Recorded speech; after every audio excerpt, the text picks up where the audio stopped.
This is H2O's rising star Chris Bradley, and you're listening to Uncorked with Kit Osborne.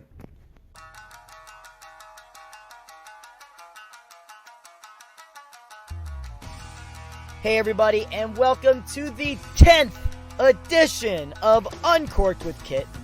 Today is Wednesday, March 3rd, 2021, and my guest today is somebody that I value immensely, but is also valued by his many fans from across the world. He is a truly unique talent, but a talent that is so relatable at the same time. He overcame a hellacious hand injury that put him on the shelf for over a year. He's another great mind that continues to protect the business and strengthen it. This is G-Raver. G-Raver, how are you? What's up, buddy? Dude, thanks for joining my show here. Absolutely. Thanks for having me on. I know we tried to do this before, but it didn't work out. But I'm glad it did. Dude. That's how it works. What's going on, man? What's new? Nothing much today. I did a bunch of domesticated type stuff, and that's about it. Oh yeah, dude, I love it. Right. I got a lot of random ass questions from a lot of fans. They are really interested in like some of the unique things that you do in your real life that doesn't pertain to wrestling. So Hey, I love getting asked because that's something that I don't get asked, obviously. Yeah, I think we all kind of sometimes get a little tired of wrestling, so like kind of during the week it's pretty nice to like do regular people shit. Trust it is. I'm glad. I didn't pick my own wine out today. I usually like to have something that I think describes the person I'm interviewing. But today I just got a big box of Cabernet. So let's just see if maybe if I can finish it within an hour's time and slam my head on this sticky table. It's all right. Each tea in my that's it. But I want to get started, man. I've known you for a few years now, but you've been in this game, as long as I have. When did you?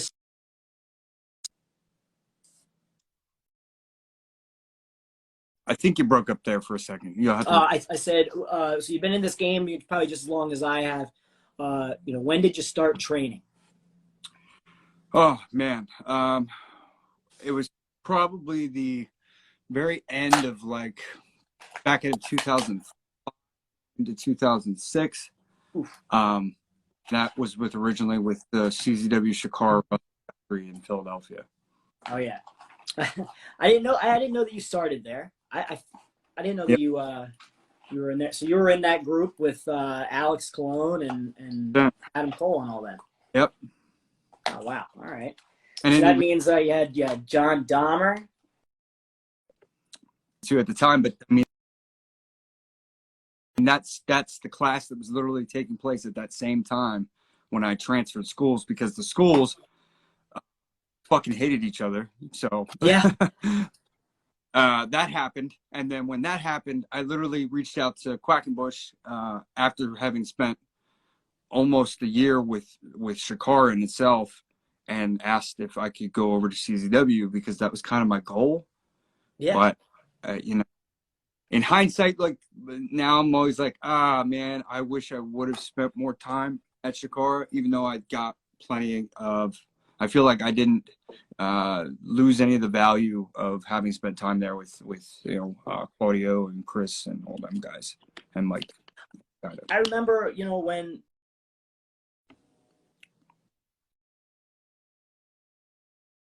apologize. When I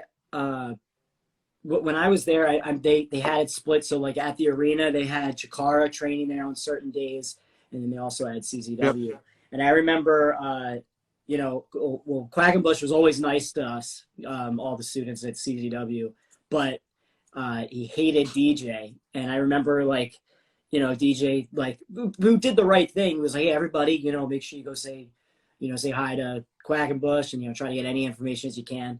And then, of course, he would have his side comment of, like, he's like, well, I mean, he doesn't like me, though. And you're like, well, no shit. To DJ's credit, I'll give him that. He never said like "fuck Quackenbush." Like, Yeah. I never heard him say that, to any of us. But Quack was very open about like, oh, if you're going to help out CZW, like, try not to do that kind of shit. Yeah. Yeah. And me But being, it was. you didn't know what toes you were gonna fucking step on if you did some shit like that. That's exactly. I mean, at that point, when anybody's first starting, it's like we just want everybody to like me. I just want somebody to get like that eye on me and being like, hey, what's that kid doing? Like, he has a certain look, and you're like, please, can you just put me under your wing? Like, give me something. But yeah, I mean, so then you're with CZW for how long until you moved to something else? Well, it was with CZW literally up until which I had my first match at the Chris Cash Memorial Show, the same time that a lot of guys debuted. In the first match there, I think it was Alex, LJ, Cruz, Joe, a couple other guys, and I was in the Battle Royal, the ladder match Battle Royal.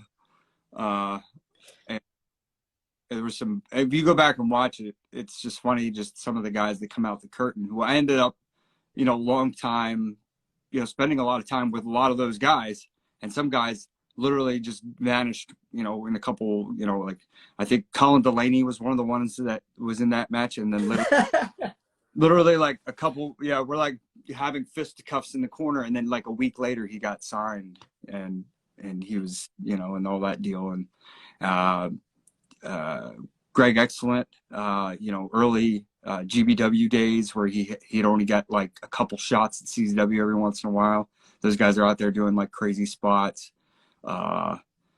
Just tons of guys. It's so weird when I look back at it, I guess. Dude, it's weird to look back just like at 2015, which is weird that's 6 years ago. But right. It's crazy. I got a picture came up of me, Niles Young, before he was Sozio, and Ryan Eagles, if you remember him. I remember from that. Australia. And I remember taking him to his first Phillies game afterwards, and then I just was like, dude, that was 11 years ago. I took that motherfucker to a game, and I just, wow, time really passed you by. And some of these people, at like a lot of the shows that not CZW, but those I'm trying to think, but all those no name shindy shows that we've all gone to where we were just in a battle royal, and you see all those guys like Patches or whatever, like this weird names that just pop up in my head, and I'm like, I wonder what they're doing now, Right. There's a ton of guys in that battle royal. It's like, I was like, what the fuck happened to this guy? What happened to this guy? And so either they burn out or fucking, and just do something completely different. Yeah, I mean, it's Hellware Assassin. It is. Huh? Hellware Assassin. Yeah. I'm pretty sure Hellware is like, in Cali somewhere, but I don't know. I haven't seen him post lately. A few years ago, I left a bar and I went to another one, and I ran into Shogun. I don't know if you remember him from CZW. Like, he was just there at the bar, just hanging out. He knew who I was, and he bought me a beer. And I just knew his name. I never in a million years would have recognized him like right away. But it's just, I mean, they walk amongst us, man. They're still here. They didn't just disappear. They just live in the area. Right. They're just like doing something. Yeah. They come back every once in a while, They go, hey, let's see if I know anybody, and like that's still same nothing's gonna happen for you. But, right. So when you started training, then what attracted you to want to do it yourself, like to actually find a school? I mean, at that point you were looking at MySpace, and trying to find a school and to do this shit. I guess it was, it's something that, I carry with me still now when people ask me, when kids ask me and stuff like that, was one of the things that like, I was already in tune to like obviously we did the backyard wrestling, and I did that for fucking years. I did it with guys that we see out all the time, and I'm like, fucking, like same time that like Ricky was doing his thing, and fucking, you know, bunch of the Chad. He was just on a show. Maybe I just go by the Chad. He was just on a show at fucking No Peace. Like we were at the level, and we were like, okay, we're doing this for literally in front of fucking nobody for our own self satisfaction, and then we're saying to ourselves, well, what would it be like to do this in front of a crowd? Like that would be great. So like, then my first thought was like, I got to go to a good school. And I remember like the stuff that I was watching at the time was like CZW, you know, Shikara, fucking Maryland Championship Wrestling, Jersey All Pro, just and Japanese, obviously, and anything like that. So like, I was like, okay, well, I'm going to go online, see what I can find. And I remember going to the Shikara website and looking that up. And then I remember emailing them saying that, you know, I would love to come down. And then they offered me a time to come on a Wednesday night, I think it was, which was Quack's advanced class at the time. I couldn't even tell you who all was there because obviously my nerves were a fucking mess. But that was my real, like, that was my awakening of like, man, this is so much fun. I've been doing this for fucking 4 people, for our friends, like popping my friends. Why am I not wanting to do this in front of a crowd and to get trained? And obviously there was a lot of habit breaking things that I had to fucking do. Dude, I mean, so you were always watching indie wrestling, like, how did that happen? I mean, because I mean, during this time, I mean, this isn't the easiest thing to get into. Like I before I met like a friend in high school that introduced me to CZW, the only thing I ever knew was WCW and ECW and WWE, and that's it. Like I didn't know anything else even remotely existed. I didn't even think to look. Right. And no, I get that. I mean, I did. Granted, I knew there's stuff in Japan. I know that, you know, that there are other things, but I don't know how to find it. You know, getting physical media in your hands to view it is not an easy task at this time, especially. There was still fucking, which I'll get to in a second here, but like there were still VHS tapes and shit like that. What happened? It ended up kind of like breaching that out and happening is that I went to Donegal Middle School. And that's actually not far from where I'm right now. But I went to Donegal, and then at one point they had a wrestling show, and the principal actually wrestled Crowbar one-on-one. Yeah, the principal wrestled Crowbar one-on-one, which in my opinion, fuck Crowbar anyway. He shit on me a couple years ago, which is sad because I literally went there to go see him because I actually thought he was pretty badass. Yeah, so that's a fun fact. But never meet your heroes, kids. Never meet your heroes. But your heroes should definitely be on a grander scale than Crow. But, yeah. But then I also met Axel Rotten at that show, which was really cool. Joey Mercury, along with Christian York. I believe they were tag teaming at the time. They did a lot of stuff for Maryland Championship Wrestling, the tag team. And I think it was a Maryland Championship Wrestling based product. They just dragged it over and called it something else. I guess, you know, under their wing, but just live professional wrestling show. But after that show, the first time I talked to Axel, I was actually wearing like a Manson shirt, I think at the time. And he has that same like tattoo on his calf. So we like talked about that.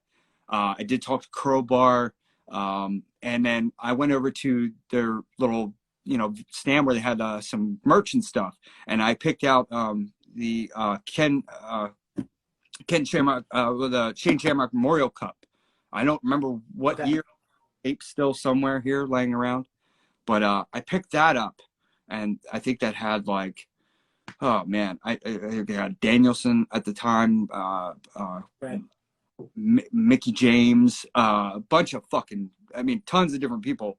But that was the first like independent show I ever personally bought at any kind of event. And once that happened, then it became about like, well, where's more of this? You know, like I tried to seek that out. End up finding out that RF Video was actually at the Park City Mall in Lancaster, PA, set up in a kiosk. And then I found that he had like ECW fucking tapes and shit, and then like Yeah. and then like CZW, like there was so much stuff there You just early. found it all. Yeah, so we literally, me and my friend Robbie would literally go and check it out, and we would go and sometimes we'd buy fucking an occasional, like a tape and then bring it back. Then all of a sudden he just fucking vanished.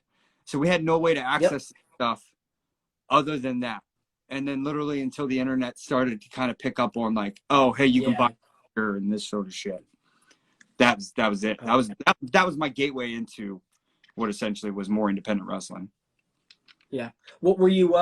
What first attracted you to wrestling altogether? Was it WWF? Was it in there? Like, Yep, 100% WWF. Young kid, obviously.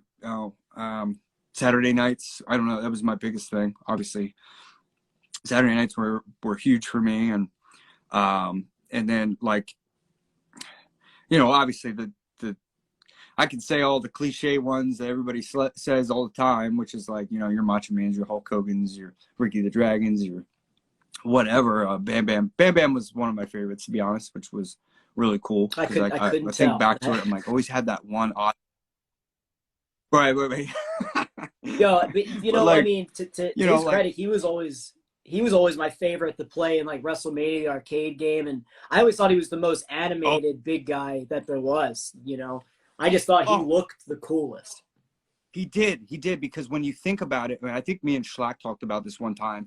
Who was another guy at the time, like fucking tattoos on his head and shit, that was in WWF, WWF at the time? Nobody. Like, legitimately nobody. No, nobody. And I love how they would describe him. Like, I remember, anything on commentary, like even in the very beginning, like that, it was just it's a wild thing to even think of that somebody had tattoos on their head in 1992 for a WWF, family show. Right.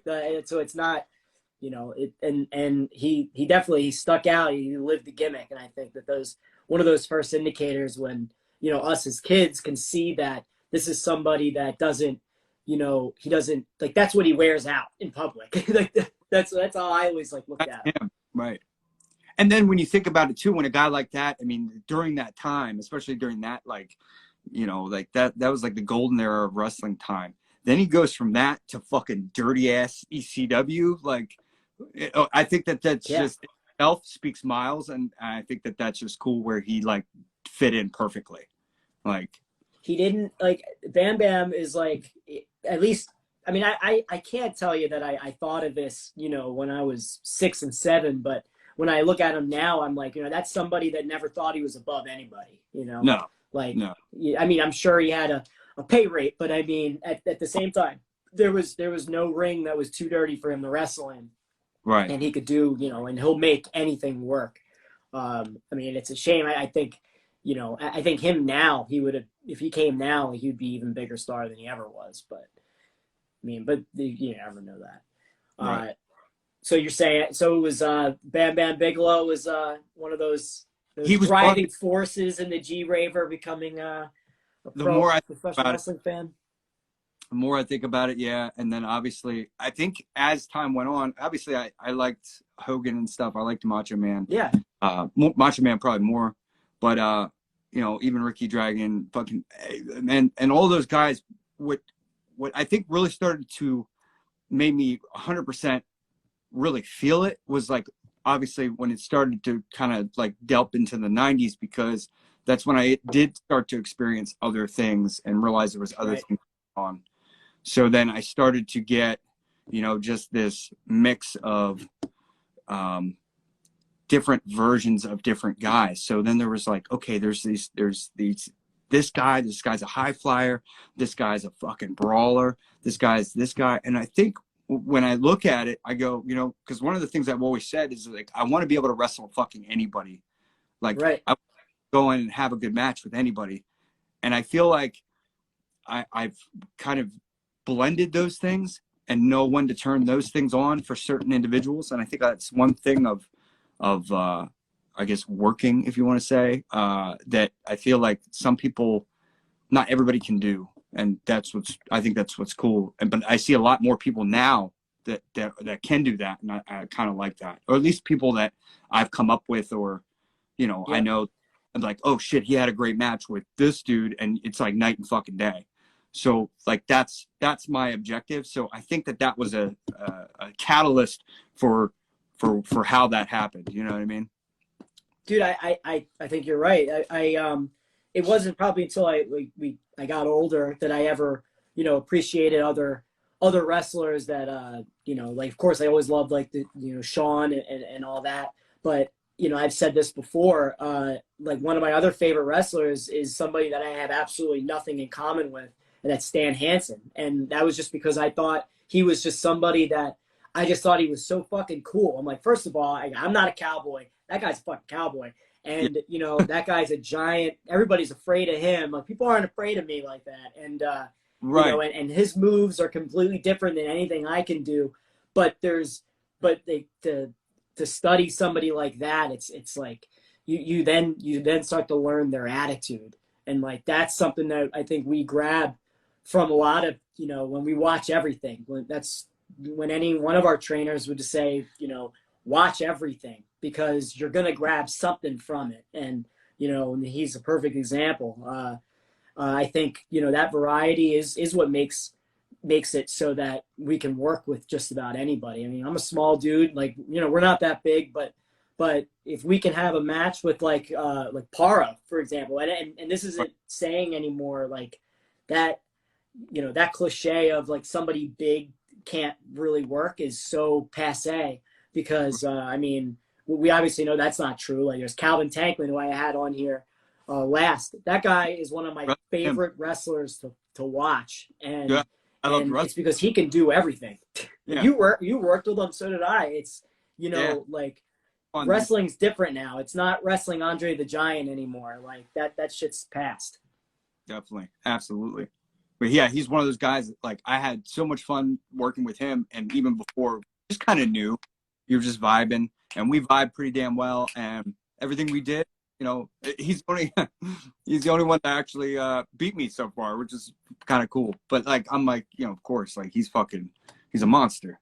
But the fact that Yeah. we look at a level where it's like, oh shit, like we can legitimately like King Kong Godzilla this fucking thing if we wanted to. And I remember going up to him, I'm like, I really want this to be like a fucking fight, you know what I mean? So that's what's cool about it. I mean, yeah, I mean, that's cool. Yeah, I mean, for the record, I made him tap out, but anyway, Yeah. I wanted to, but that actually brought me into my next question, man, because I wanted to get your thoughts on this. This is like a learning experience for me too. Right. It's you versus anybody, you know, and it doesn't matter. I mean, you could put an example in or a couple if you want, because it's always going to be different. And when you're given, especially now, I mean, now. You know where you're at, it's you found yourself as a character, you know, you're established. It's not about you try. I mean, we're all always learning, but for the most part, when it comes to like your character and who G-Raver is, you pretty much know who you are. And Took a while. so when you're given like that blank canvas for a match, and you know there's no story, but it doesn't really matter.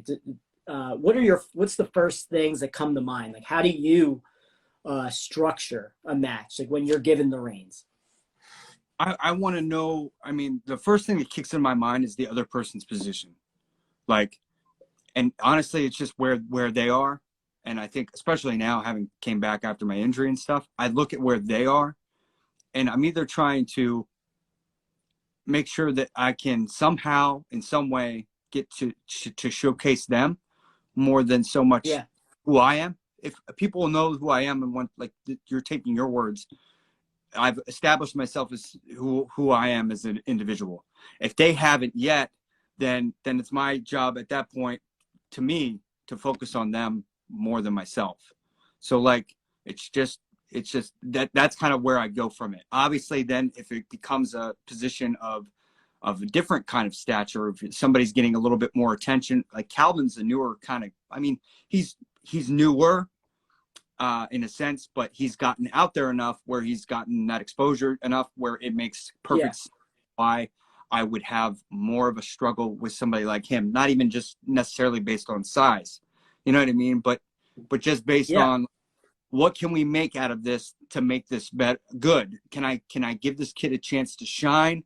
And then can I go one-on-one with somebody that's getting some good momentum?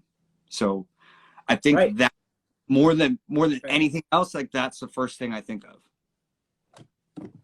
I think that's a great way. I you know, what I'm happy now in 2021 is I don't remember the last time I went to a show and like I listened to a vet where they just didn't think somebody was ready enough to like get any of their shit in. Like I think that way of thinking is gone, and it just like obviously there are those people, those kids that like don't have like that respect factor, and then they're a little, you got to kind of knock them down, but like for the most part there's nobody out there anymore. Like those are the people that have faded away as well, is the ones that, I'm not going to let him get his shit in. Like, I don't really feel like working tonight. It's like, well, why the fuck are you here at this gym? Like, why did you travel 2 hours to come here? Like, dude, we're all still in that mindset where like, like I don't care how much, I really don't care how much money I'm making like in a match, but as long as I get an opportunity to tell a story and like something that like I can remember, I can cherish, and maybe I can, or as at the very least something, you and I get to go to a bar afterwards, and talk about it. Like, yeah, I'm all about the story, but those people that are just like, I don't really feel like working today. It's, those people, life passed them by, Yeah. But that's the way I agree. Yeah, by all means, like you can go ahead and my theory on that is I heard that shit for years, dude. I go to some fucking place and I'm like, no wonder you guys have not fucking left this fucking shitty ass bar with your pony ring and your fucking whatever and your shitty attitude. Like, no wonder you've gone fucking nowhere. Like, and that's just me. And I felt that way. I just didn't verbalize it then. I don't give a fuck about verbalizing now, but there was tons of people that I knew that were like that. They're like, oh, easy night. I'm like, okay, yeah, Mr. Ken, whatever your fucking name is. Well, SWO. Yes, exactly. I'm like, like, you're not going to, and that same person is still like wrestling today and has done nothing. And sits there and acts they just do it because they feel like they have to, or something like somebody's gonna miss them, or they know that nobody will. Like, I don't know, man. I mean, I guess at the same time, I feel the same way. I'm like, man, what if the day I just stopped doing this, and then 3 months later, people are, nobody's asking where I am, and I go, I better come back. like that's how I that's like how I think about it, but. I don't consider you in that department, so. Oh, thank you. I appreciate it. I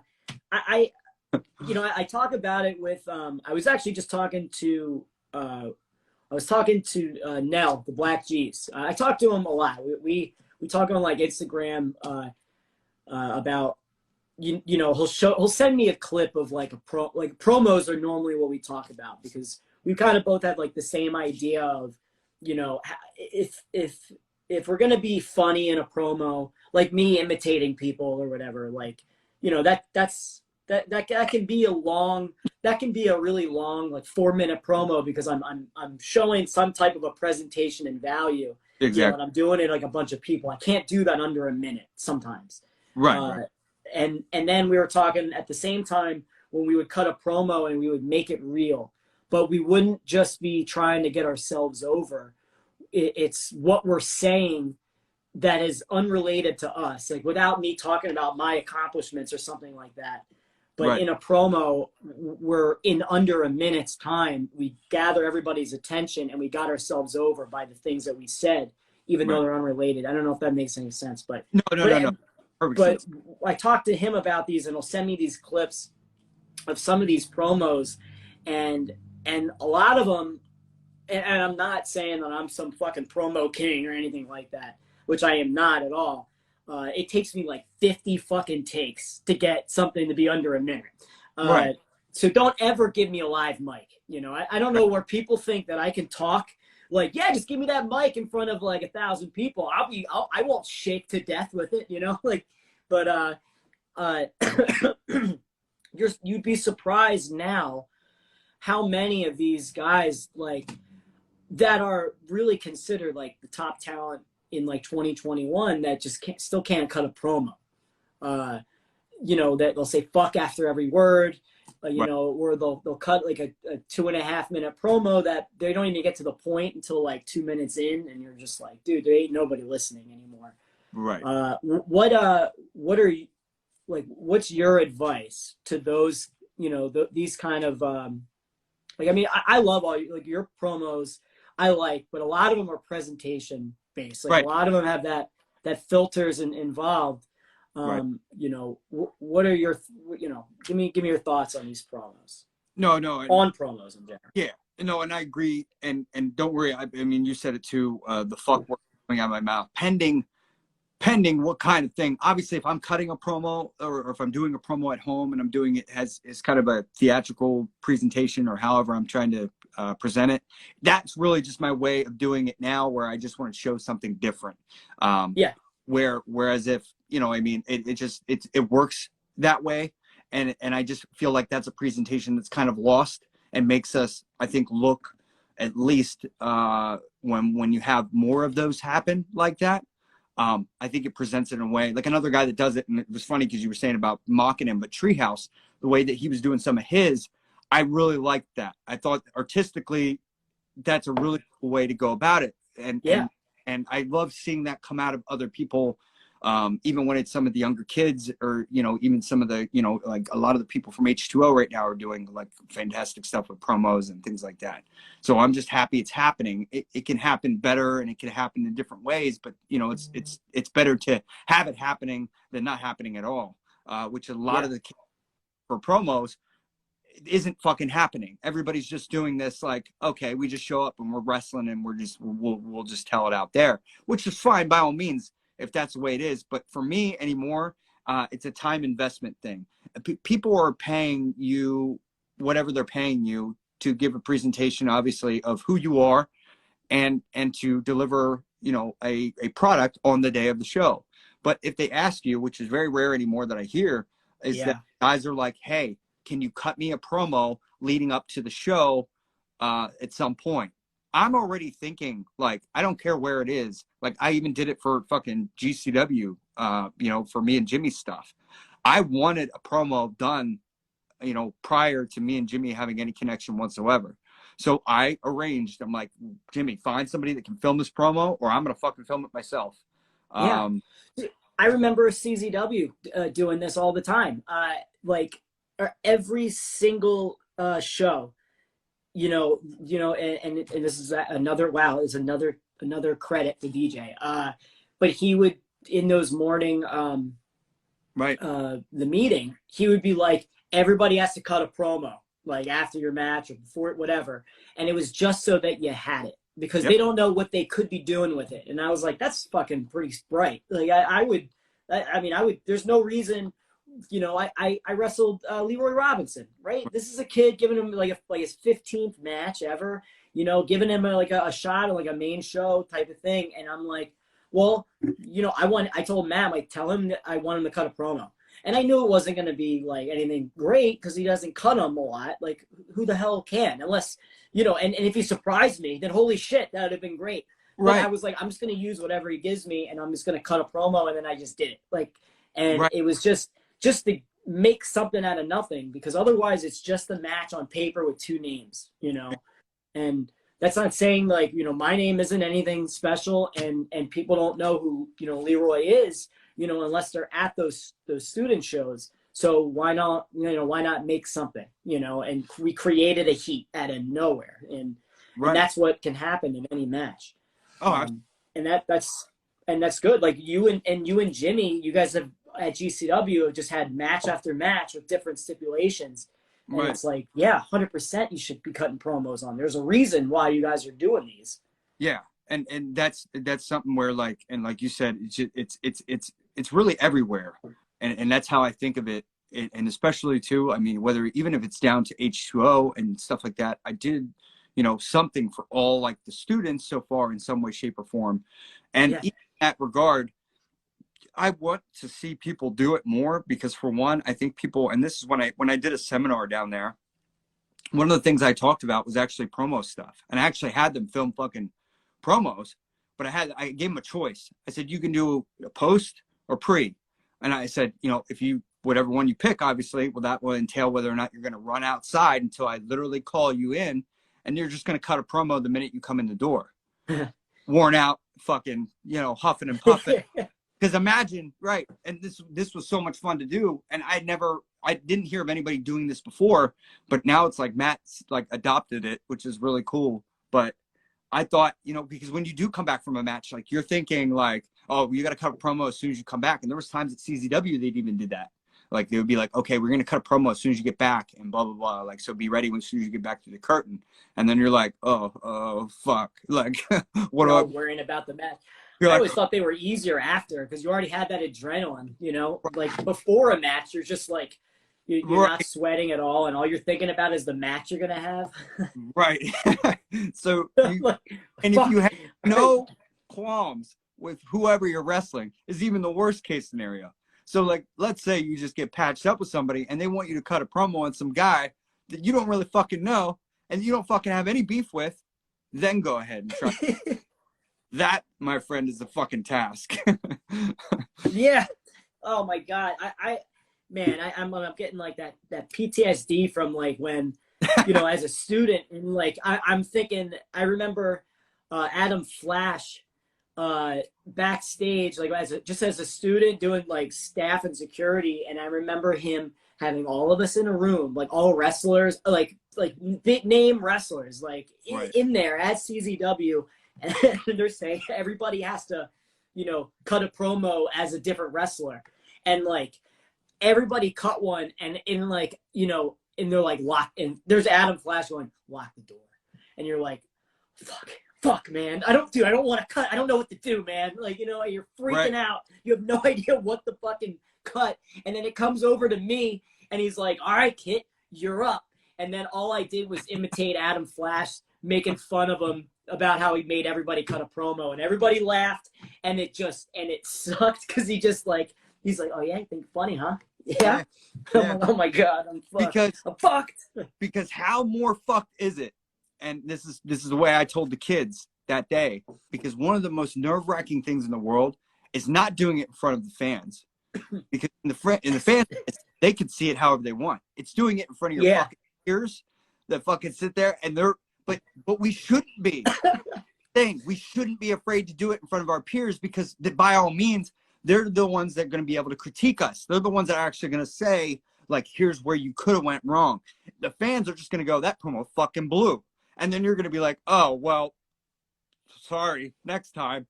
Well, yeah, when you're there with all supposed to be making each other fucking look good, and why not do it in front of your peers? Why be afraid to do it in front of the people that have been doing it for years, and them to not be able to criticize what you're doing to help you out in the next promo that you do? So it's very different, you know what I mean, having seen the kids kind of look at it like that, and then notice, like, in front, there was only like one student, I think, that fucked it up and was just like, all right, I've got nothing. Yeah, and then you're like, yeah, all right, fuck. Right, and did the fucking walk. There are those, man. Right, there was only one. Dude, even us now, you know, you put a hot mic in front of me or whatever to cut a promo, you know, there are times where I'm like, you know, I'm just chock full of ideas, and then there are times where like I think of like there could be just one individual, you know who fucking I love hanging out with. I never have a bad time with him, and I actually look forward to it. Is Matt Justice. Anytime he's around, like I don't know why I get like excited. I know he's not listening to this shit, but fuck him. But the thing is, if you ever told me that I had to cut a promo in front of a camera and he's there watching with his, like, you know, that fucking face he makes, like, I swear to God, I will never be able to cut a promo because I just will never be able to get anything over. And I don't know what it is about him, but I swear to God, I feel like I just can't. I can make the world laugh, but I will not be able to make him laugh, like, on purpose. Like, yeah. And I don't know what it is, but it's him. But it's just that dude. because I feel the same way, but it's just kind of this thing, like when I see him and stuff, he's always just like, Hey, what's up, man? and then he's like, and then he like smiles and does like, Yeah, oh, hey. Yeah. like He's like, hey, walk into this room with me. And then we're just like, all right. and he could just easily fucking twist your day around, which is cool. Oh, yeah. He's dude, he knows he's good at it. He's good at it. Yeah. But it's one of the things, man, that like I think of, you know, like back, and I still do now, especially more than ever, is, you know, I want to get my character over. I want to get a match over. I want to get the show over. But, you know, but then there's also now this new part where we have such a cool, you know, bubble of friends that we have, like, you know, with Schlack, Marcus, and all of them, that, you know, when we're in Orlando, it's like, man, you know, tonight is going to be a fucking good night because we get to have the shows that we're worried about. We're going to get that. We're going to, like, first of all, we're going to kill it because it's like No Peace, for example. It's like, we're going to get that shit done and it's going to be awesome. And then we're going to go fucking out and we're going to have like the time of our lives with Ryan and all of them. And then it's like, you know, it's like a vacation that somebody else is paying for. And that's like something that I didn't think it was going to be like that. Excuse me. That it was ever going to be like that, you know, growing up. And now it's like we get to live that, you know, where, absolutely, you know, and then what do we talk about? Even when we're just going out, we're talking fucking wrestling all the time. That's it. And we just talk ideas after ideas that will never happen or see the light of day. But like, we are so proud of them at those moments that, and then eventually, you know, part of it might come in later, but I don't know, man. It's just I think that's what wrestling's become now, where, you know, when we have shows, even when we're done and we're off, all we're thinking about is wrestling. And then when we're home, we you know, like how we were talking earlier, we get our real life shit out of the way. Right. But in the back of our head is still fucking wrestling. It's true. I mean, I honestly, and I'll say this with as much everyday normal life, I'm not great at. I realize that now at this point. I'm really not great at it. However, I literally just spend the week or whatever it is up until, like, I'm literally just here until I'm leaving for Atlantic City this weekend. That's it. I am literally just here. I'm just existing, and honestly, that it's just what I have right now. So like, it's what it is, but I try to, as much as I can, you know, be able to do some things if and when I want to or feel. But honestly, sometimes I just come back home and I literally lay in my bed and go, I was just in Florida. This sucks. Oh yeah, it does.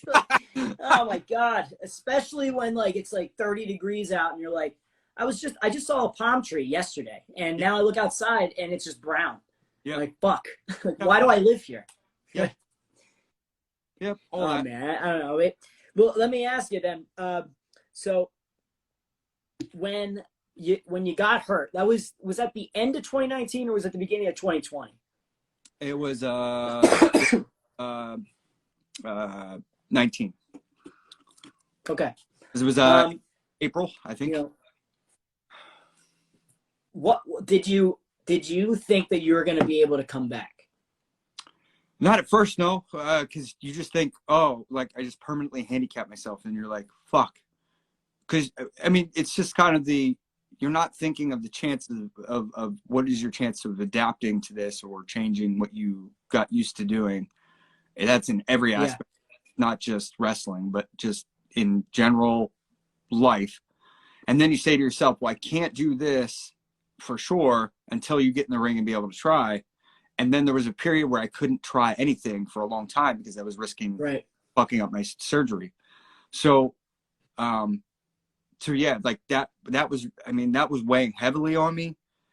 But then there was part of me that was like, I literally got back from Japan. I went from Japan to Chicago at a pretty fucking massive event as it was from even Chicago's standpoint, and fucked myself up and ended it. But I just was in Japan and I wrestled, you know what I mean, all over there. So like, there's part of me that was like, if I can't fucking do it anymore, or it didn't seem realistic for me to do it anymore, then I was kind of happy having done what I did. Like I made it to that point where I said to myself, Right. you know, go back and ask 2007 me when starting out, I would be like, no fucking way. Just not going to happen. It just seemed like, especially too, once I got, and then got into it, and I was, you know, like once I started getting my, you know, in my 30s and blah, blah, blah, I was like, yeah, it's not going to happen now. For sure, it's not going to happen now.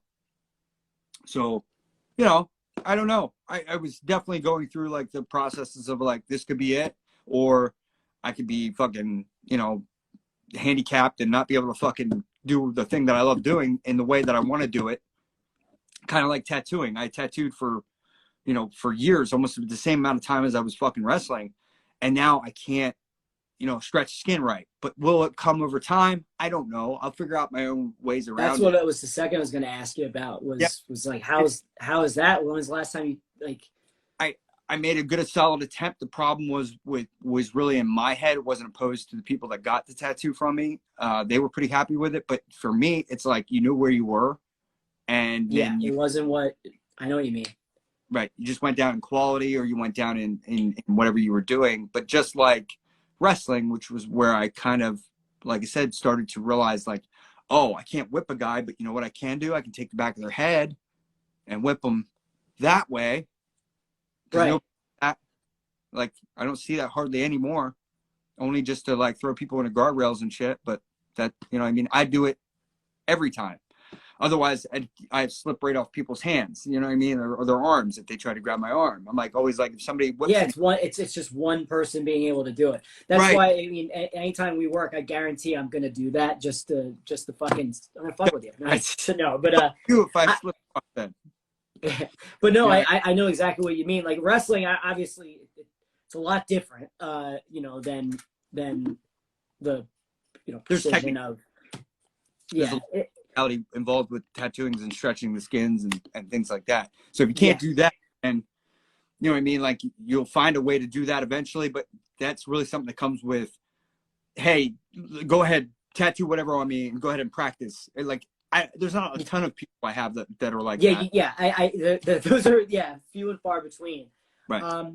But when you did when you were finally able, I mean, it was about a year's time, if not a little over a year, when, because you did your first match October 31st. It was at Matt's last show, last match, and that was the first time you had it. And I watched the whole fucking thing, and I thought it was awesome. I thought, because well, you gave little Mark like a lot more than, you know, than I think most people, going back to like the whole vet thing, you know, like right. You gave him more than what you needed to. Right. And this was like your first time coming back. Right. So it was a trial for you as much as it's a fucking trial for him. And, you know, but you gave him, you know, that you gave him that opportunity, and it was an opportunity for you to even, you know, first of all, see if you could do this, you know, without struggling immensely or making like giant botches, you know, like, which any of that could have happened, but I don't know how you prepared for something like that, or if you just said, fuck it, let's just see what happens.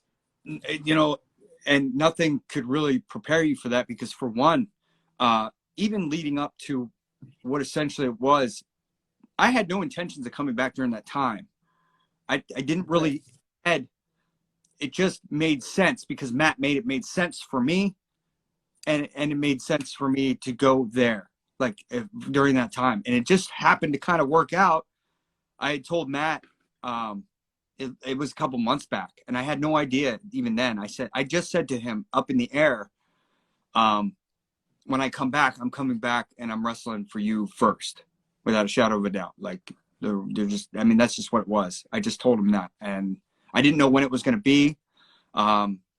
He had nothing I had nothing constructed, because I couldn't fathom just saying like, oh, I'm just going to come back on some whim on some random show and, you know, whatever. It just didn't make sense. And then when he announced that show, and I was like, it's fucking October. It's fucking, it's for Grant. It's, you know, for him, he's retiring.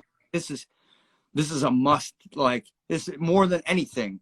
I don't even care. He could have it be because my whole thing was I wanted it to benefit him as soon as I got back. So it was whatever random show that I could somehow enhance for him if my name was worth a fuck, and he could benefit from that and financially or whatever gain he could get from it. Right.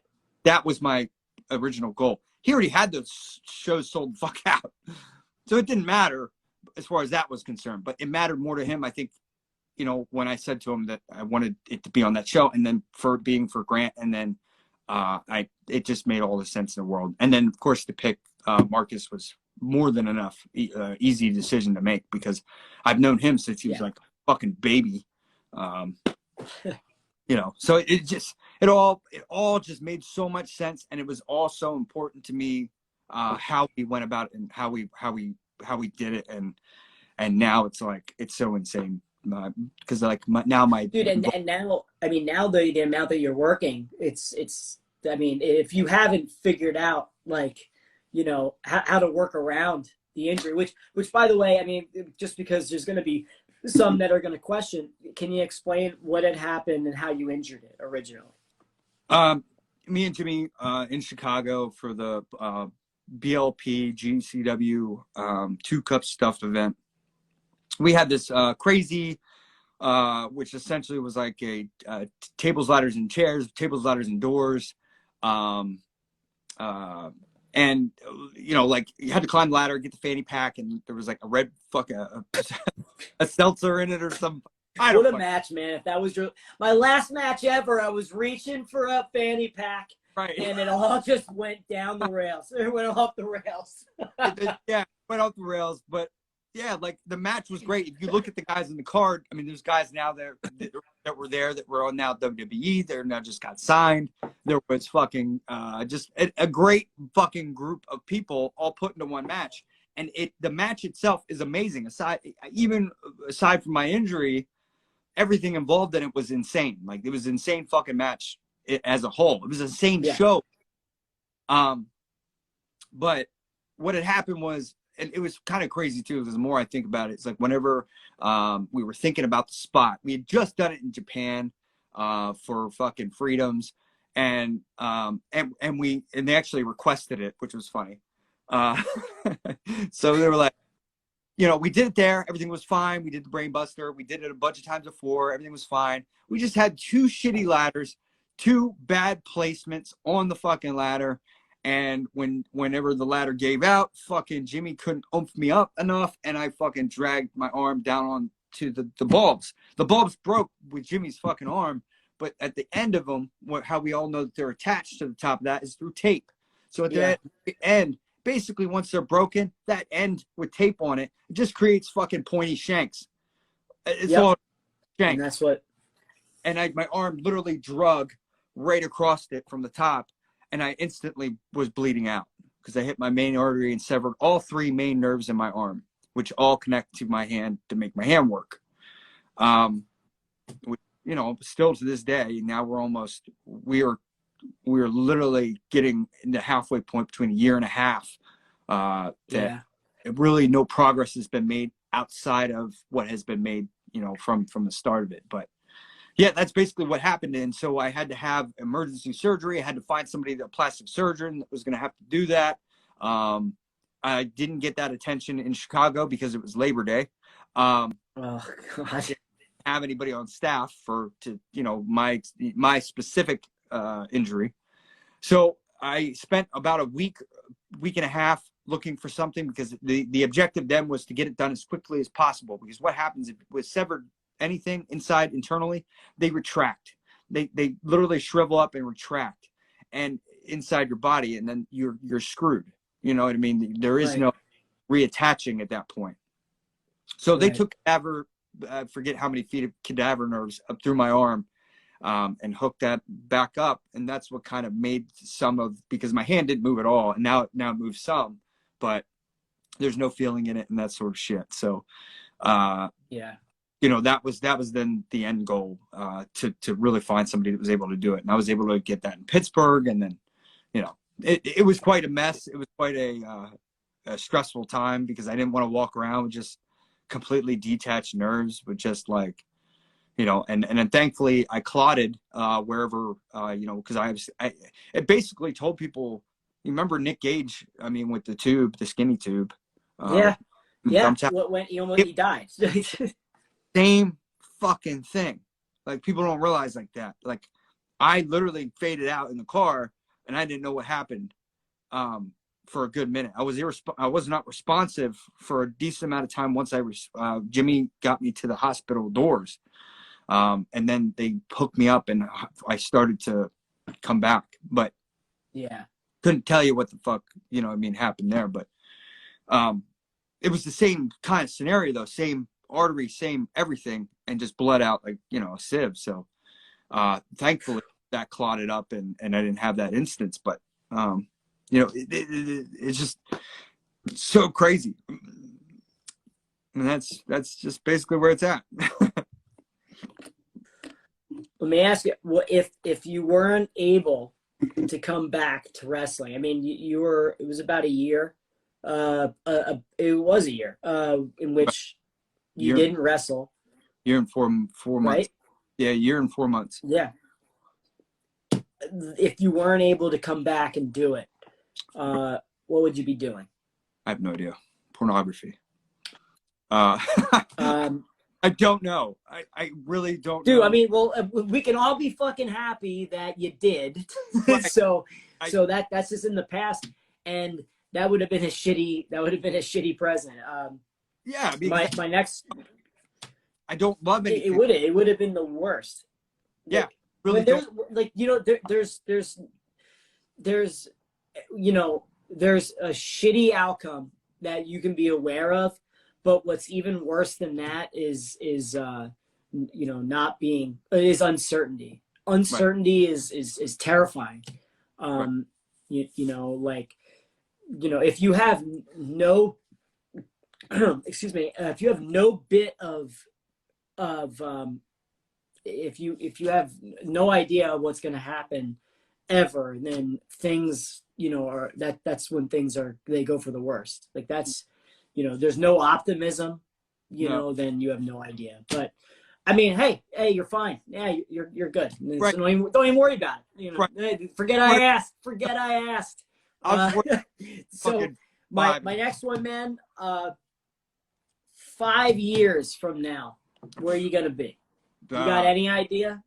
I have no idea, dude. Come on, you piece of shit.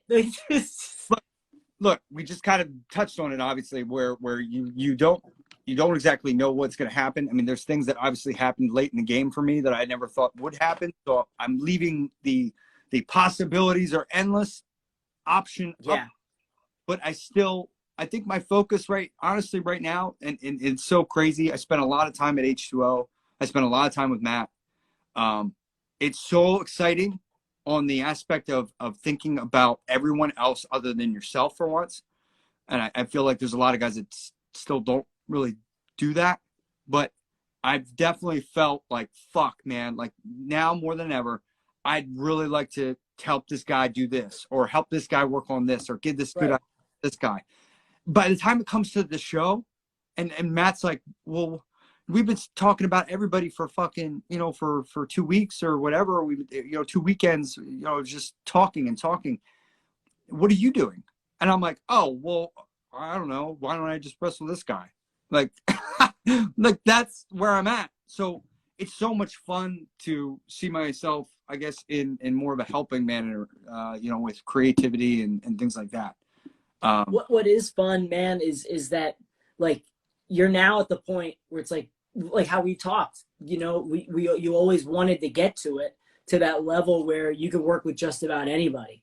Working with kids is, like these students is another one, man. Like, I got to, I remember like one of the, me working with Christian Ross. Dude, he rules. Like I just like I don't know how he can talk that much without getting out of breath as big as he is. I can't do that. Right. And you know, when I got to work with him, I was like this is fun. Like I can work with anybody. Like, you know, but you know, sometimes you just don't know how they're going to react. You know, you don't know what they're willing or what they're going to do.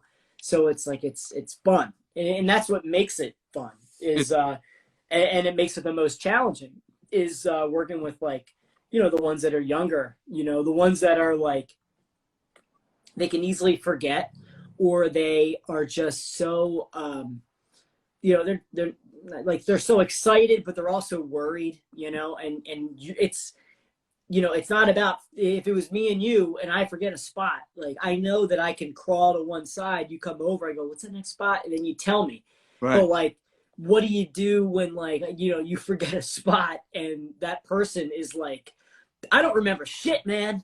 Like, you know, and then they pick you up and you're like, oh fuck. All right. I got to think on my feet, you know, and that's just, you know, that's how they are. But that's what makes it, I think it's fun. And I think you're actually just hogging all the fun in wrestling now at H2O is what I'm trying to say. Anybody could have had that. They didn't. Yeah. So, all right, real quick, I want to get through these because, well, go ahead. What were you going to say? No. Go ahead. All right, I want to get through these. Are some of the fan questions, the rapid fire questions that they had me asking. Yeah. So you ready? Sure. All right. Then we can go back to actually, you know, talking about stuff that we can all like, you know. All right. First question: cake or pie? Pie. Okay, better. Wawa's selling burgers now. Do you agree, disagree, yay, nay? Yo, I fucking hate Wawa. Awesome. All right, this one's might be a little bit longer. What tattoo of yours means the most? I think they all do in some facet. That's the lamest answer I've ever heard in my life. They do. But here's the problem. Like the ones that I think that mean more to me that are so blatant, like they're so obvious. Like even the one by my eye, everybody thinks it's a fucking moon. It's not a moon. It's definitely a moon, dude. It's not a moon. It's a moon. It's a half-bitten lollipop of a fucking pumpkin head, and it's from the movie Street, right? And it's just a play on the fact that like I love horror. So some people notice it, and I think that what it's great is when people do notice shit like that, and they come up to you and they go, "Oh, is that from fucking Trick or Treat?" I'm like, "Yeah, it's from the Trick or Treat movie." And I'm like, "That's cool that you know that." I like playing to that demographic, so I like when people get stuff like that. So any of my horror-related tattoos like that, or something as small as that, when you get questioned, right? Gotcha. Just when they pick up on it, I think it's so much fun. And that means a lot to me because horror is a big thing in my life. Like that's the other passionate thing that I have the most of, and I care about the most of. So it means a lot. Like I have horror written on my head, and I have this, you know, and like the Jason mask on my hand and stuff. But I think it's fun when people find little things like that, and then they go, "Okay, I know what that's from." Or then some people will be like, "Oh, it's a moon." I'm like, "All right, yeah, you can believe it's a moon." You know, like that's fine. But it's a moon. Don't, dude. Shut your fucking face. You should. No, I'm kidding. I'm kidding. All right. So, well, actually, let me ask you then. Like, what is it about horror movies that you know that get you going so much? Like, I mean, I love them, man. I mean, but I couldn't picture putting.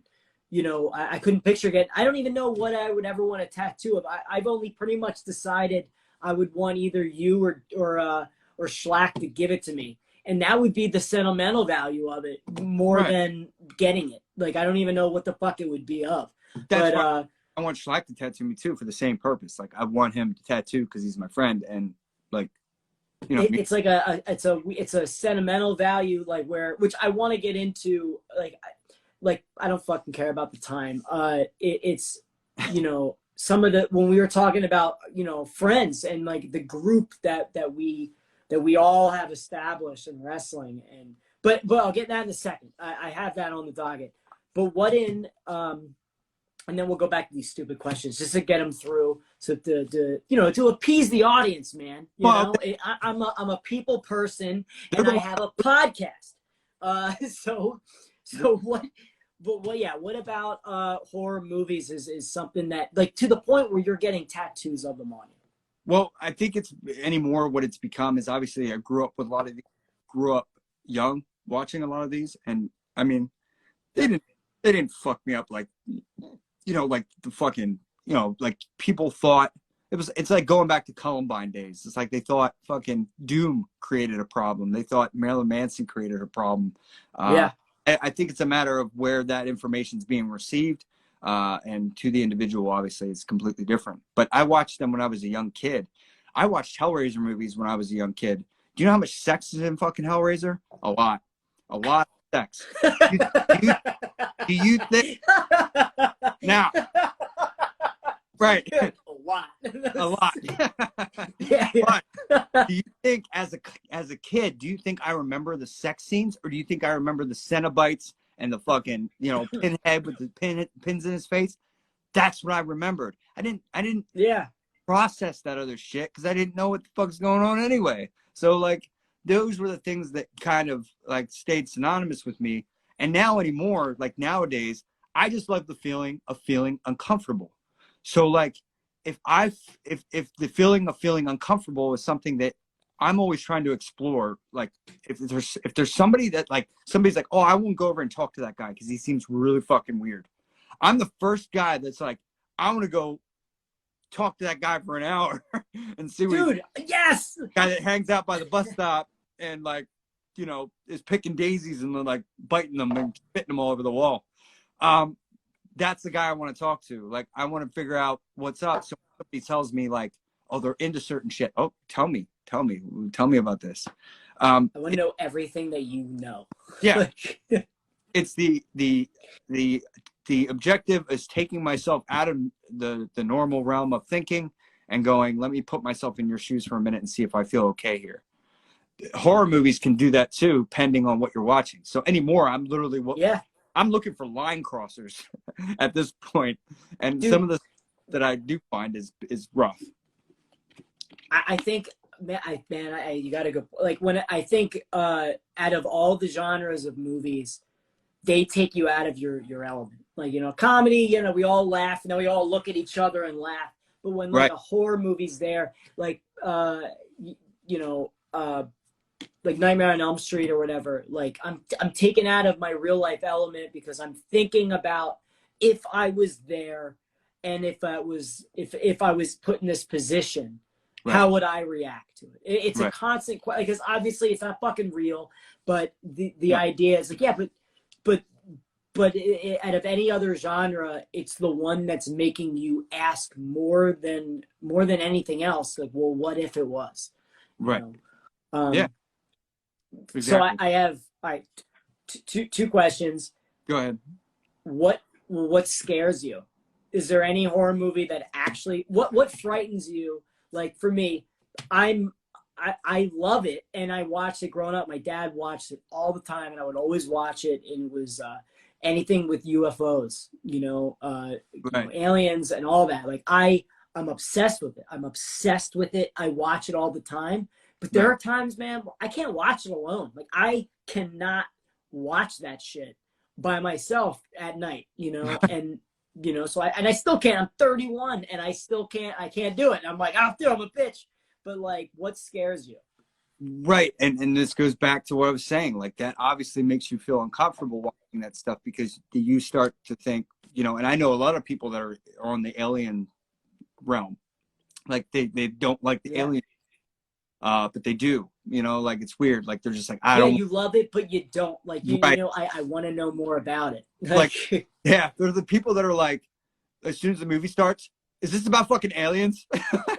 And I'm like, yeah. Like I'm intrigued now. I'm like, shit, man. But I'm gonna watch it. It's dude. That's why Batman became Batman. That little bitch. Like it's. Right.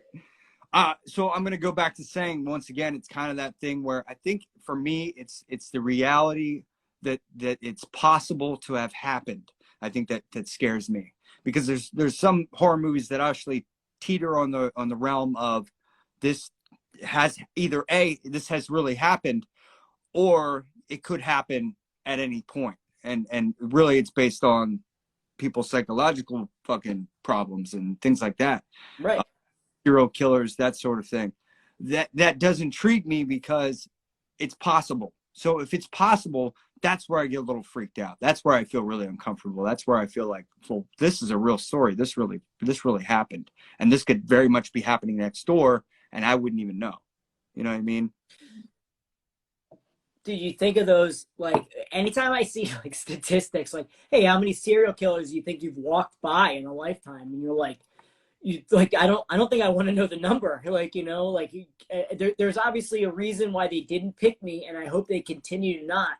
Right. You know, but every single one of them is different. And you know, and that's a thing that, like, you know, we have to think about. And that's also the kind, you know, what makes those kind of people that never want to leave their fucking houses. Right. It's But, kind of, have dude, you ever heard of like the effect? And it's called like it's like a Snickers bar effect, where like you gave your employee a Snickers bar one day for lunch, and they were like, thanks, man. You know, and then they come in to shoot the office up, and they spare and you. they don't shoot you. Go, Yeah. thanks, man. Like, Yeah. Like, how many? I mean, I'm sure I'll find it, but I know that, like, there's a meme that's like, yeah, be nice to everybody. Be nice to the weirdest ones in the room, man. And you're like, yeah, absolutely. yeah. But, dude, I think of like, what's funny, it just made me think of it before I forget. You know, when it's me and you, and we walk in a fucking, you know, whatever, a grocery store or whatever, people will see, you know, especially me without a beard, you know, like, and then they look at both of us, or me and Schlack at an airport, which Right. I bring up all the fucking time. When it was him and I in an airport, and I just wrestled Marcus at No Peace, and I was bleeding through all of my clothes because we didn't really get the proper time to like bathe and like get bandaged, and then we had a flight at fucking frontier of all of them, and it was Schlag and I like exhausted because obviously we didn't do the right thing, you know, and like do anything that we were supposed to. And I'm bleeding. Schlack looks the way that he does. And of course, out of everybody, he gets taken, you know, to the side, you know, and I'm bleeding through my shirt. I'm bleeding down my arm and like whatever. And people are looking at us and they're going, and I think, and in my head, all I thought was, you know, all I'm waiting is for them to be like, excuse me, do you know this person? And I would be like, why is he bleeding? yeah, like, is he okay? And they're talking to me about him because I'm the one bleeding, you know, and I can totally see that, and I'm just waiting for them to think to ask that, because I would 100% be like, I've never seen that guy in my life, and I'm really fucking scared. Like, I'm not gonna tell the story now because it's stories, but remind me to tell you when I got back from Mexico and I had my gear bag searched through. okay. Keep in mind, we had no washers there and shit. So it's a good. I will.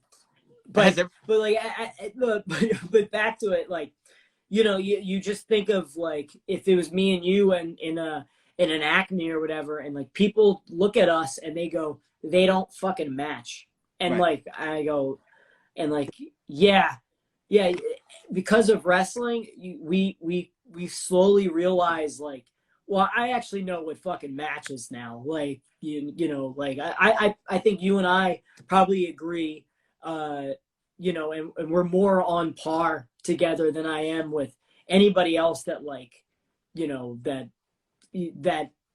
people would assume, you know, that come from our area or whatever.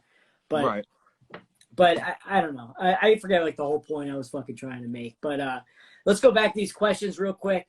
Yes. I have a couple more questions, and then I'm gonna ask you after this is over about this Mexico trip. Yeah. So the next question actually was from a fan, and it was, "What's your favorite horror movie?" Ooh, shit. I'm gonna go with Child's Play right away because Chucky's a big thing. Actually, So the original Child's. What did you think of the the new one? I didn't hate it. I didn't hate it either. I watched it at Exit. Like Chucky's hanging on my wall like at all times. There's actually Chucky dolls behind me. There's Chucky on the floor. Yeah, Chucky on the floor. Yeah, Chucky is literally, I'm gonna say my main dude because I don't always been into that. The idea of toys coming to life has always been appealing to me. I don't know why. Dude, there used to be this, and you might know what it is. It was the first time I ever saw was on the Sci-Fi Channel. It was fuck, man. It was. I mean, it wasn't Child's Play, but it was obviously well after. It was. There was this episode, and I think it was like either a new episode of the Twilight Zone, maybe. Was it a dummy? It was or a show on it. What? Was it a dummy?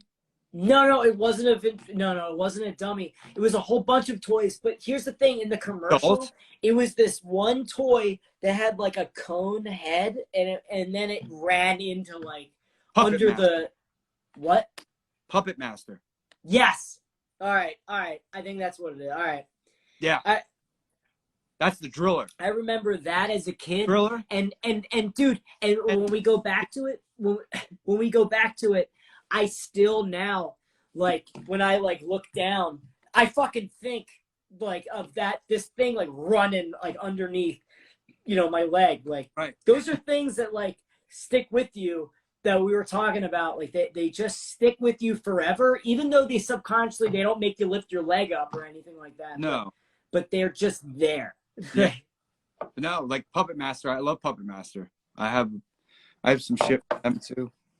Somewhere. Jeez. So Child's Play. Yep. All right. Favorite band or artist? Oh shit, man. Anymore, like, it's so crazy because I think about bands I was into when I was growing up, and I think about bands I'm into now. Like, I listen to more rap now than I do anything, which is insane. But because it's Did you ever think that you were going to? No, like, you would have asked me. Yeah. You would have asked me back, a couple years ago. I never would have, not in a million years. I'd be like, no way. I'd rather listen to like metal or blah blah blah. But anymore, like, I swear to you, man, I cannot pinpoint and say like what was a favorite band of mine. I mean, I know bands that I was into at one point. Like, I liked Leftover Crack. It was my punk era. Like, I loved those guys, Choking Victim. And then it got into like, really, really like heavy metal stuff like Cannibal Corpse. And then it got into fucking, more newer stuff. I really liked the band Him. I really liked, there was some new metal that were just sifting in there. I had a high disdain for a lot of those bands though. When I was a prude, I guess, in school when I wasn't really into like the most popular band or whatever at the time. And then now, right, like, what cool fucking rap can you throw over my way? And I'm like, I want to listen to that. Or, even like R&B stuff, like now that's totally different, or anything like that. Electronic stuff, big on that. Like, I just 80s fucking all day, like, especially 80s shit that you wouldn't even think I'd be into, like 80s dance stuff. I'm all about it. I'm like, fucking, let me hear it. Dude, I know what you mean. Dude, I feel like you and I are very, very similar. Like there's shit that I remember I worked out to just nothing but rap, like 3 months ago, starting for like the first time, like 3 months ago. I'm like, dude, it changed the game. Like it was, because I was just listening to the same shit over and over again. And you don't realize how music, when we're listening to, the same shit all the time, it doesn't really like add to anything. It's just another thing that you do. That's just like it's like a habit. And then when you change shit up, like, everything changes along with it. Right. But that's how it is. The last time, not this past time in Florida, but for trip that, AJ Gray was by the door. Me and him are always cool with this bullshit. But he saw my shirt. He's like, "What's on your shirt?" I'm like, "It's Trippie Redd." And he's like, he goes, "You listen to Trippie Redd?" I'm like, "Yeah." And he's like, "Well, fuck." He's like, I would have, I wouldn't have guessed that. You know what I mean? He's like, maybe Yeah. I stereotyped you. He goes, I'm sorry. And I go, no, it's cool. I'm like, no, people don't, know that shit. But, I think that's fun though, because people have no idea, or couldn't even guess that. I think that's even better. That's what even makes you want to listen to it more, because you're like, oh, well, what's he gonna listen to, and then you have something completely different, and you're all of a sudden, people are like, oh wow, he has a whole other part of him that I just didn't see. Right, it's cool. I dig that. More fitting. Let me add the one other one was, and this is actually pretty funny. This one's from Georgie, George Hazar. He goes, how hard did you pop for the Family Matters theme at ISW?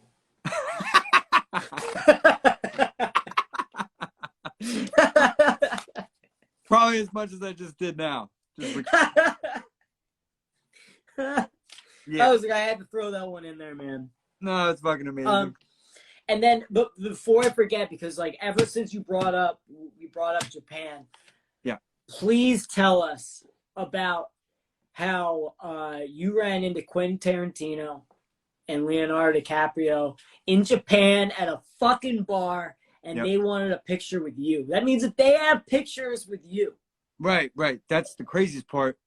And well, let me just tell this. Basically, tell this fucking whole story. Yeah, basically, two girls who I met there. Literally after a show, they were like, they took me out to eat. They said, well, later tonight after the show, we can go to a place we think you would like. It's called the Piano Bar. In Japan, they have these tiny little alleyways, literally full of these. I'm shit you not. You can only fit about 4 or 5 people in them. They're just little alleyways you can just sit in. One's called the Deathmatch Bar, and it has all this horror shit. Schlack was sitting in that one, stuff like that. But this piano bar, the piano room, and you can look this up online. It's pretty awesome. It's just this red room decorated with all the shit all over the walls, and there's literally, you just go upstairs. There's literally a couple seats downstairs where maybe 3 people can sit, and then about where upstairs where maybe about 6 people can sit. Okay. We go up there way before. I mean, this is before anybody even showed up. There's actually a couple across from us whenever we were sitting there, and we actually had one other person with us who was a friend of theirs, and they eventually left. Once they left, then that couple left. Then at one point, it was probably about an hour or so after we had already been there, and we were already drinking, we were already having snacks, and they literally coming up the stairs, and they go and they sit. I'm not paying really too much attention to it. I just happened to notice that everybody that was coming up was speaking English. So that triggered that. You know what I mean? I'm like, okay, there's so everybody's here is from, So they go and sit down, and then I noticed, I'm like, holy shit. I just kind of sat myself and looked across, and I saw immediately Quentin Tarantino. And he was there with, I assumed was maybe his assistant or something like that. It was a woman, and then a musician that was also did music for, I guess, which I eventually found out was for the soundtrack for Once Upon a Time in Hollywood. Fuck. Right. That's even cooler. Which, the whole reason they were there to begin with, which that movie debuted in America already, but Japan gets it late. So they were there for a premiere, which I ended up finding out at the end of the night. But that was the reason why they were there in the first place. Then there was a guy in a mask. I couldn't tell because he had a mask on, and he occasionally would drop it to suck on a jewel. And so I'm sitting there, and when we finally realized this is Quentin Tarantino, I'm sitting, the 2 Japanese girls who were there with me look at each other, and they look at me, and they're like, oh my God. They're like, that's, and they even kind of leaned in as best they could, and were like, that Quentin Tarantino. And I'm like, yeah. I'm like, be cool, calm, collective. Let's just relax and just be as relaxed as possible.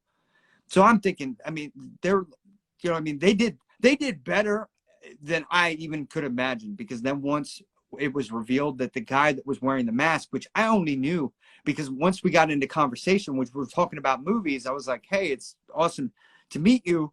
And they were like, oh, like they noticed I spoke English. So they were just like, what are you here for? And then they started asking me, that about wrestling and stuff. And then I told them why I was here. I told them that I just wrestled Jun Kasai. So I was all tore the fuck up on my head. I had like cuts and slashes. Yeah. And I started getting into, and Quinton started talking about, how he's a big fan of, the characters growing up, how we were talking about how it correlates with wrestling and movies correlate the same way. I'm building that roller coaster ride. It just that alone. Fuck. Right. So that alone, I'm freaking out, right? I happened to text down on my phone. I think the first person I told was like in the group message that we were all in. And I said, I'm at a 4x4 fucking room bar right now with Quinton Tarantino and some of his associates from, I guess, films and stuff. And then literally 5 seconds later. I would have never believed you. No, nobody did. Nobody did at first, especially Joey Janela. Like he was like, no fucking way. He was like, no way, because that's like his favorite director. So I said to him, we were talking about, he was like, well, he's like, you do, stuff with the glass and stuff like that. I was like, yeah. I took my hat off and I showed him my head because my head had been scarred the shit up from Jun Kasai fucking power driving me into the fucking light tubes. And next thing you know, the dude with the mask kind of pulls his head over and goes, holy shit. And then I saw, and we go, oh my God, that's fucking Leonardo DiCaprio. Holy shit. Yeah. And I just kind of like stunned myself. And then he goes, can I take a picture of your head? And he had a Polaroid, because that's like a big thing down there. Like Polaroids are still like a huge thing. He had a little Polaroid camera with him. And he's like, can I take a picture of your head? Because it looks gnarly. Took a picture of my head. And after that, and he goes, that's crazy, man. And so then you charged him, right? Yeah. Then then he starts asking me questions about just the wrestling and stuff like that. And he's like, did you like fly yourself here? I'm like, no, like I came with a company and we just travel around. So he was talking about that. And then he's like, can I get a cigarette? Because at the time I was vaping, but my vape had broke when I got off the flight. So I had cigarettes while I was there. I was like, fuck it, whatever. I'm in Japan. He asked me for a cigarette. I said, weren't you just smoking a Juul? And he goes, he's like, I treat myself sometimes. And I'm like, okay. I'm like, well, I'm doing that too because I broke my fucking vape. So that was cool. I gave him a cigarette. And because I originally asked them too if they minded the smoke before I even realized that DiCaprio was in the fucking room. I asked them if they minded the smoke, because if not, I would go downstairs or whatever. And they said no, and super nice about it. So we all get into this. The girls are freaking out inside their minds, but everybody's calm, cool, and collective. Joey's fucking texting me and messaging me and videoing me. I actually have a video on my phone of him asking where I'm at. And then instead, at the end, he actually showing me KTB's ass because I won't show him. Because I won't tell him. Because I won't tell him where the fuck I was. So then it pictures or picture no proof. And I said, I'm not asking for photos. I said, this is for me and me only. I don't really give a shit who doesn't believe me, because this is what's happening. And I have 2 other people that can vouch for me. That's fucking awesome. Yeah. So by the end of everything, like we all go down, and as we're going out, they're like, will you come down and take a picture with us? So they have a photo of their own. And then I said, yeah, I'd love to. I'm like, the fact that you asked me that means the world to me, because I was already on cloud 9 from being here just in Japan. So I just want to thank you guys for, having this conversation with me. Not only did you get to, not only were you in Japan, but you got to not only were you in Japan, but you got asked by Quentin Tarantino and Leonardo DiCaprio to get a picture with them. Right. In what fucking world? In what world, does that happen? I couldn't, I had no fucking idea how it was even happening. And I just, all I cared about was that they felt good and they felt comfortable and they didn't feel like they were getting fanned on. Yeah. So Dude, once we went down, at the end of the day, man, like what makes them any different? You know, we do some weird ass shit. And we do. You know, Yeah. I mean, you got to go to Japan for it so far, and I don't doubt that you'll ever get to go again. You Right. know, we're all, dude, we're fucking young. Like, you know, Right. I mean, you're older than me, but I mean, Well, you know, yeah. but Longevity. you know, but like, there's no doubt. You know, I think that is one of the coolest things. And it's like I fucking love that story every time I hear it. Because, you know, what it came down to then at the end was then where that picture came into play was then after, obviously, I asked them, you know, like, I'm like, hey, can I take a picture with my phone? Do you guys mind? And they're like, no, of course not. It was only us in that alleyway.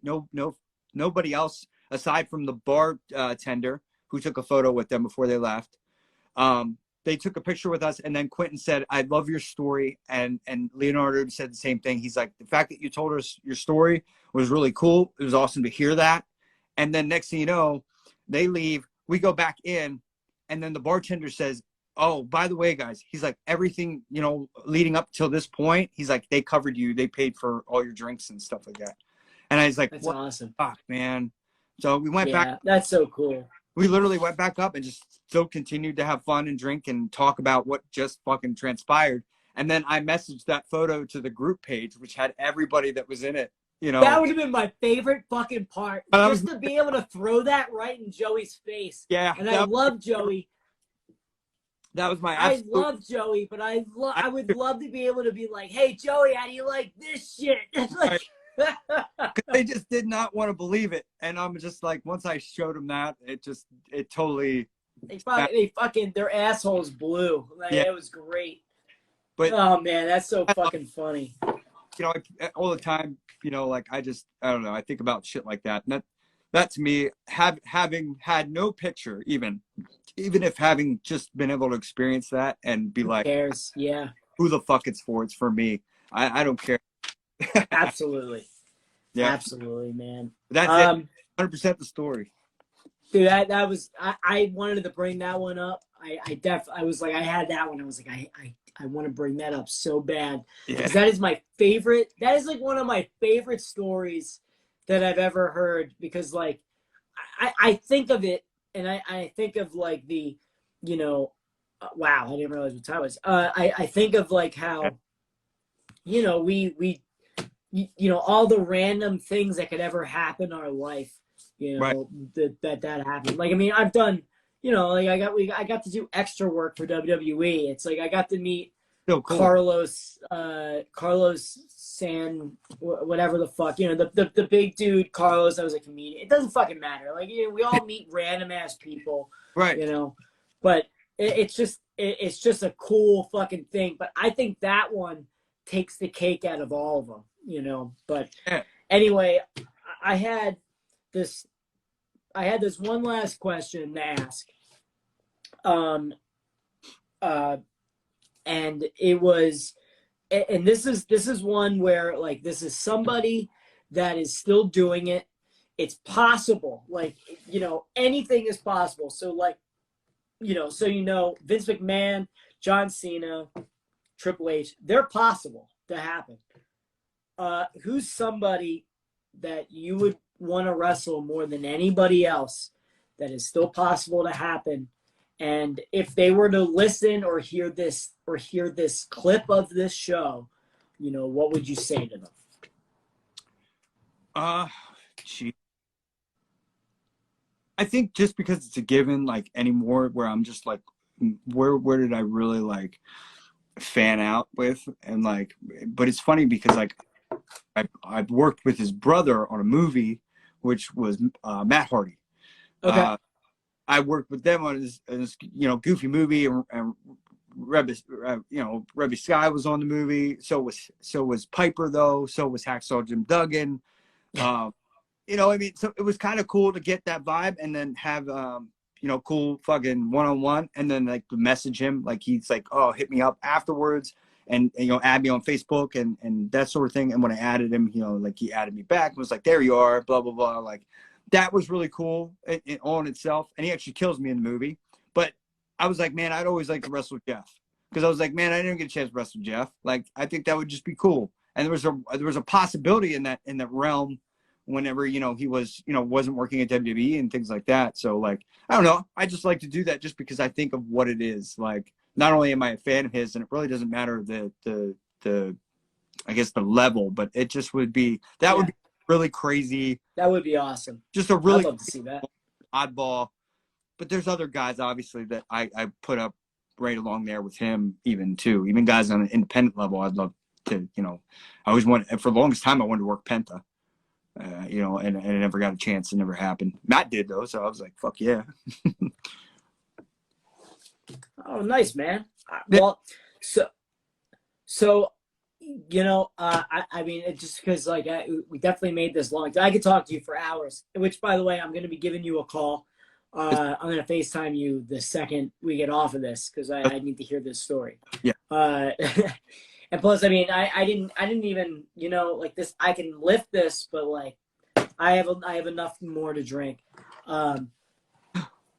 G-Raver, Brandon, like, you know, it's been, thank you so much for joining me. I appreciate it, man. Like, obviously we see each other all the time. And then anytime we ever get to hang out, it's just like it's a fucking vacation, you know? It is. And I love it. And I like, it's one of those things now that, you know, when we get to go to Orlando and then, and we're there and then we just go, well, who's around?